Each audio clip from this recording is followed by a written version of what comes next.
Hi, in this video, I will share the IGNOU MBA of the subject MMPC-002, Human Resource Management, the latest solved assignment questions. The first question is explain the factors that influence the organizational environment, citing relevant examples. The organizational environment is influenced by various factors, both internal and external, that can impact its operations, performance, and overall success. Here are some key factors. Internal factors. Leadership style. The leadership style adopted by top management can significantly influence the organizational environment. For example, a transformational leader may create a more innovative and dynamic environment compared to a transactional leader. Organizational culture. The culture of an organization, including its values, norms, and beliefs, can shape the environment. For instance, a culture that encourages risk-taking and creativity may foster a more innovative environment. Human resources. The skills, attitudes, and behaviors of employees can impact the organizational environment. For example, a highly motivated and skilled workforce may contribute to a positive and productive environment. Organizational structure. The structure of an organization, including its hierarchy and communication channels, can influence the environment. For instance, a flat organizational structure may promote a more collaborative and flexible environment. External factors. Economic environment. Economic conditions, such as inflation, unemployment, and economic growth, can impact the organizational environment.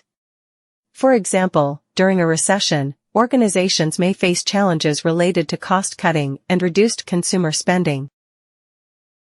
Technological environment. Technological advancements can significantly influence the organizational environment. For instance, the adoption of new technologies can lead to increased efficiency and competitiveness. Political and legal environment. Government policies and regulations can impact the organizational environment. For example, changes in labor laws or environmental regulations can affect how organizations operate. Social environment. Social factors, such as demographics, cultural norms, and consumer preferences, can influence the organizational environment. For instance, changing consumer preferences may require organizations to adapt their products or services. Example: Apple Incorporated. Apple's organizational environment is influenced by its strong leadership, innovative culture, and focus on technology. The company's leadership, particularly under Steve Jobs, was known for its visionary approach, which shaped Apple's culture of innovation and creativity. Apple's organizational structure, characterized by a flat hierarchy and open communication, has also contributed to its dynamic environment. Additionally, Apple operates in a highly competitive technological environment, which has led the company to continuously innovate and adapt to changing market trends. These factors interact in complex ways to shape the organizational environment, highlighting the importance of understanding and managing them effectively for organizational success. The second question discusses different forms of mobility in an organization. Mobility in an organization refers to the movement of employees within the organization, both vertically and horizontally. It can take various forms, each serving different purposes and benefits. Here are some common forms of mobility in an organization. Vertical mobility. Promotions. Vertical mobility often involves promotions, where employees move up the organizational hierarchy into higher-level positions. This can be a reward for performance, potential, or both.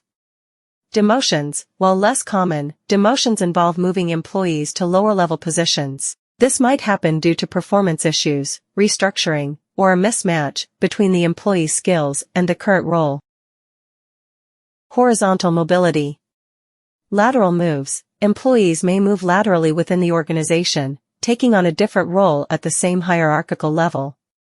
This can provide new challenges and opportunities for growth without a change in title or responsibility. Job rotation. Job rotation involves moving employees through a series of different positions within the organization. This can help employees gain a broader understanding of the organization and develop new skills. Geographical mobility. Relocation. Geographical mobility involves moving employees to different locations, either domestically or internationally. This can be for a specific project, to fill a talent gap, or as part of a career development plan. Virtual mobility. Remote work. With the rise of remote work, virtual mobility has become more prevalent. Employees can work from different locations, providing flexibility and opportunities for a better work-life balance. Skills-based mobility. Cross-training. Skills-based mobility involves training employees to develop new skills that enable them to take on different roles within the organization. This can help organizations adapt to changing needs and improve employee engagement and retention. Temporary mobility. Secondments. Secondments involve temporarily assigning employees to work in a different part of the organization or in another organization. This can help employees gain new experiences and perspectives, which they can bring back to their original roles. Each form of mobility has its own benefits and challenges, and organizations need to carefully consider their mobility strategies to ensure they align with their overall goals and objectives.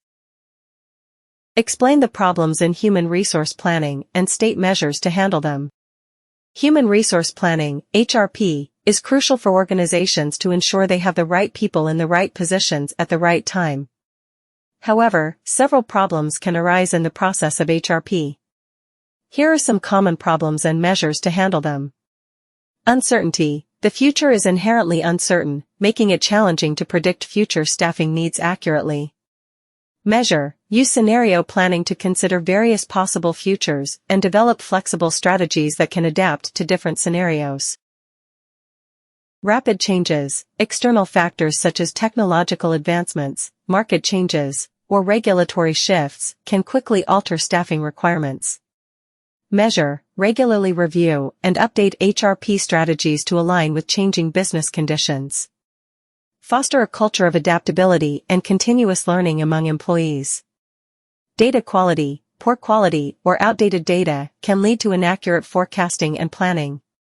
Measure. Invest in robust data collection and analysis tools. Regularly audit and update data to ensure its accuracy and relevance. Skill shortages. Difficulty in finding employees with the right skills or qualifications can lead to talent shortages. Measure. Develop talent pipelines by partnering with educational institutions or offering training programs to upskill existing employees. Use targeted recruitment strategies to attract candidates with the required skills. Budget constraints. Limited financial resources can restrict the organization's ability to hire, train, or retain employees. Measure. Prioritize HRP initiatives based on their potential impact on the organization's strategic goals. Explore cost-effective alternatives such as outsourcing, remote work, or flexible work arrangements. Resistance to change. Employees or managers may resist changes in staffing plans or strategies. Measure. Communicate the reasons behind HRP decisions clearly and transparently. Involve employees and managers in the planning process to gain their buy-in and address their concerns. Lack of integration. HRP may not be fully integrated with other organizational planning processes, such as strategic planning or budgeting. Measure. Ensure HRP is aligned with overall business goals and objectives. Integrate HRP with other planning processes to ensure coherence and consistency across the organization. By addressing these common problems and implementing appropriate measures, organizations can enhance the effectiveness of their human resource planning and better anticipate and meet their future staffing needs. Next question is why career planning is necessary for employees. Explain the conditions under which career planning can be effective in organizations. Career planning is essential for employees for several reasons. Goal setting. Career planning helps employees set clear career goals and objectives, providing direction and purpose in their professional lives. Skill development. It enables employees to identify the skills and competencies needed to advance in their careers and plan how to acquire them through training, education, or on-the-job experiences. Career progression. It helps employees understand the potential career paths available to them within the organization and plan how to progress along those paths. Job satisfaction. Career planning can lead to increased job satisfaction as employees feel more engaged and motivated when they see a clear path for advancement and development. Retention. Organizations that support career planning are more likely to retain employees as they feel valued and see opportunities for growth within the organization. Conditions under which career planning can be effective in organizations include supportive organizational culture. Organizations need to have a culture that values employee development and supports career planning initiatives. Clear communication. There should be clear communication of the organization's goals and objectives, as well as the opportunities available for career development. Resources. Adequate resources, such as training programs, mentorship opportunities, and career counseling, should be available to support employees in their career planning efforts. Flexibility. Organizations should be flexible in allowing employees to explore different career paths and make changes to their plans as their goals and interests evolve. Alignment with business needs. Career planning should be aligned with the organization's strategic goals and objectives to ensure that employees' career goals support the overall goals of the organization. Feedback and evaluation. Regular feedback and evaluation of career planning efforts can help employees and organizations assess progress and make adjustments as needed. The trade union movement in India has a long and storied history, dating back to the late 19th century. It has grown significantly over the years, driven by various factors such as industrialization, labor reforms, and social movements. Trade unions in India play a crucial role in advocating for workers' rights, negotiating with employers for better wages and working conditions, and promoting social justice.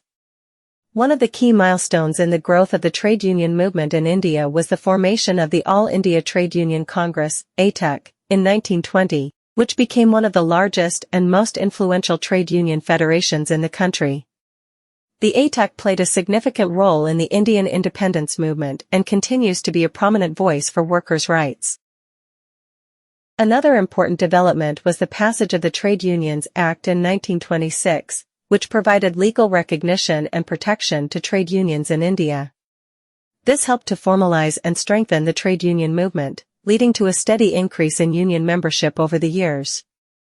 Today, India has a vibrant trade union movement with a diverse range of unions representing workers from various sectors such as manufacturing, agriculture, services, and public administration. Some of the major trade unions in India include Bharatiya Mazdoor Sangh, BMS, founded in 1955. The BMS is affiliated with the Rashtriya Swayamsevak Sangh, RSS, and is one of the largest trade unions in India, primarily representing workers in the organized sector. Indian National Trade Union Congress, INTUC, founded in 1947, the INTUC is affiliated with the Indian National Congress Party and is one of the oldest and largest trade union federations in India. All India Trade Union Congress, ATUC, as mentioned earlier, the ATUC is one of the oldest and largest trade union federations in India, representing workers across various sectors.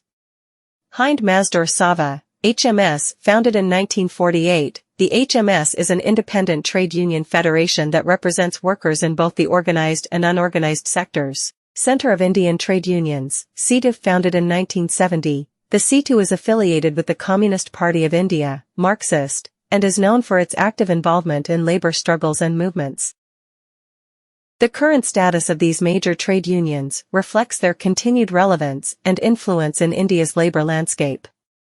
They continue to engage in collective bargaining, advocacy, and activism to protect and promote the rights and interests of workers across the country.